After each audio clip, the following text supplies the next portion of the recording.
you all most welcome in your NCERT Knowledge Hub Class 7 बाल Mahabharat chapter 3 Amba और भीष्म।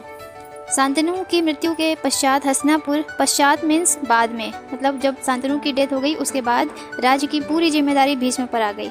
उन्होंने चित्रांगद, सत्यवती और महाराज शांतनु के बड़े पुत्र को राज्य की गद्दी पर बिठाया, उसको सारी प्रॉपर्टी दे दी, उसको राजा बनाया। पर समय को यह मंजूर नहीं था, ये एक्सेप्टेबल नहीं था समय को। गंधर्वों के आक्रमण में गंधर्व ने आक्रमण किया, युद्ध हुआ, उसमें सत्यवती के पुत्र चित्रांगद की मृत्यु हो गई।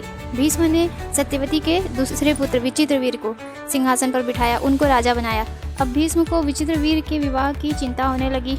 उधर काशी नरेश ने अपने तीनों बेटियों के स्वयंवर, जिसमें राजकुमारियां अपने वर को खुद चूज़ करती थी, मतलब किससे शादी करनी है वो खुद ये निर्णय लेती थी। सभी को निमंत्रण भेज दिया, सबको इनविटेशन भेज दिया, परंतु हस्तिनापुर को निमंत्रण नहीं भेजा। अपना अपमान, इंसल्ट देखकर भीष्म भरी सभा में जाकर तीनों राजकुमारियों को बलपूर्वक जबरदस्ती उठाकर हस्तिनापुर ले आए। तीनों राजकुमारियां अम्बा, अंबिका और अम्बालिका हस्तिनापुर पहुंची तो वहां उनके विवाह की तैयारियां। तब अम्बा ने भीष्म से कहा, मैंने शाल्व कुमार से विवाह का निर्णय किया है। शाल्व एक राज्य था, वहाँ के राजकुमार से वो मैरिज करना चाहती थी। वह भी मुझसे विवाह करना चाहते हैं, इसलिए मैं आपके भाई से विवाह नहीं कर सकती, इसलिए मैं विचित्रवीर के साथ शादी नहीं कर सकती। भीष्म ने अम्बा को साल्वराज के पास जाने की अनुमति दे दी, उनको परमिशन दे दिया कि ठीक है आप साल्वराज के पास चले जाओ।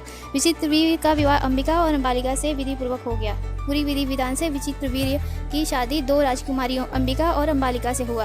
अंबिका से धृतराष्ट्र हुए और अम्बालिका से पांडु। अम्बा साल्वराज के पास गई तो उनसे विवाह से इनकार कर दिया।